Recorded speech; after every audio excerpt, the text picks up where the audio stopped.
I'm here with Stu Garrard, aka Stu G, probably best known for his guitar work with the wonderful multi-platinum band Delirious, but you're also a songwriter and an author, and you are joining us today. Thank you so much for doing this. Thanks, Kevin. It's so good to be with you. You know, you have a brand new project, but it's a huge deal. This is not just a simple new CD you've put out, but you've got a CD, a book, and you're working on a film all about the Beatitudes. Tell us a little bit about why did you choose the Beatitudes? What's this whole project about? Well, many years ago, when I was in Delirious, I would be playing a concert with the guys, and we'd sit down at a table afterwards and meet people. And folks would say, "What's your favorite scripture?" And I would always say Matthew 5, 6, 7, the Sermon on the Mount. And as time went on, the Beatitudes really started to get under my skin a little bit. And I thought, that's interesting, you know, and I'd always seen them as something to attain, to achieve a blessing, right? And I began to understand them in a new way, that actually they are announcements of presence, of, you know, God being on our side when things aren't working out, like when there's failure and when there's lack and longing and ache and things missing and broken. The announcements are, you are blessed when your spirit is crushed. You are blessed when you've lost the thing that is most dear to you, because I am on your side. You're blessed when you're overlooked and marginalized and bullied. I am with you. I'm on your side. And you're blessed when you are hungry and thirsty for when wholeness and justice is missing in your life, you know.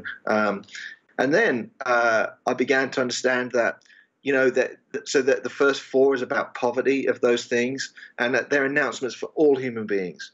And then I began to understand that there became an invitation then to show mercy, to become peacemakers, and to live a life like that's swimming upstream against the dominant flow. And if we do that, if we live the way of the Beatitudes, then our allegiance will be tested. And so that's what I started to explore. And I knew it wasn't just about my story and my voice on the songs.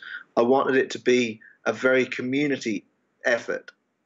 And so over the years, I mean, this is over, you know, the length of 15 years, I've kind of met folks and made friends with loads of people and asked them if I could tell their stories.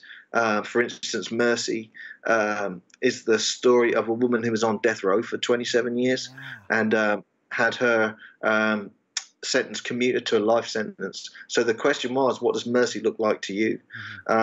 You know, and women that are survivors of prostitution and addiction and trafficking, what does it look like to get your life back after 20 years of being addicted to heroin, you know? And Mercy is and Amy Grant wrote the Mercy song with me. And so, you know, over the years, there's just been this big collaborative effort of people saying, I'm really drawn to this project. Is there any way I can help you? And I would say, well, would you tell me your story? Or would you write a song with me? And pretty much everyone said yes. And so it's a very eclectic collection of songs, a very eclectic collection of stories. And the idea is that this isn't a great big theological kind of academic work, but it's very much an experiential work. You know, I'm not a theologian or a scholar, but I really love stories, and I love the way that they move me, like a great painting moves me or like a great song moves me. And so that's where I'm writing from on this. It's like vulnerable and very human, and I hope that people come away from it experiencing something of getting their head around the fact that God is with you, God is on your side, even at the bottom of life. That's beautiful. One of the things I wanted to ask you really quickly, is there one thing that you learned in putting this project together, maybe an insight you had about the Beatitudes or this Sermon on the Mount that stuck out to you? Yes, that God is kind, and that it's about presence and not certainty. So I feel like the invitation is to show mercy to yourselves as well as other people, you know, and to be kind. I think God is really kind to us. That's a good insight. Yeah.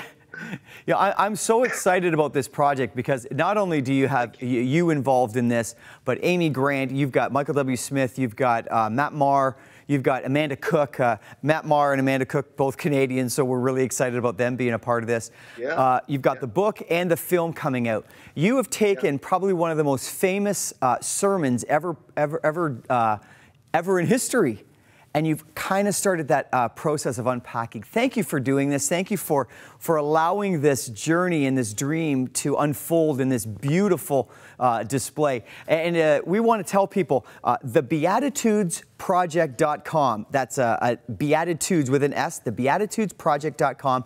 Go there, check it out, get the CD, get the book, and wait for the film to come out. Stu, thank you for doing this. We're really excited about this project.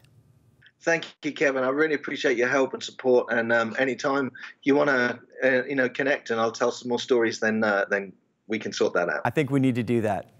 More 100 Hardwick Street right after this.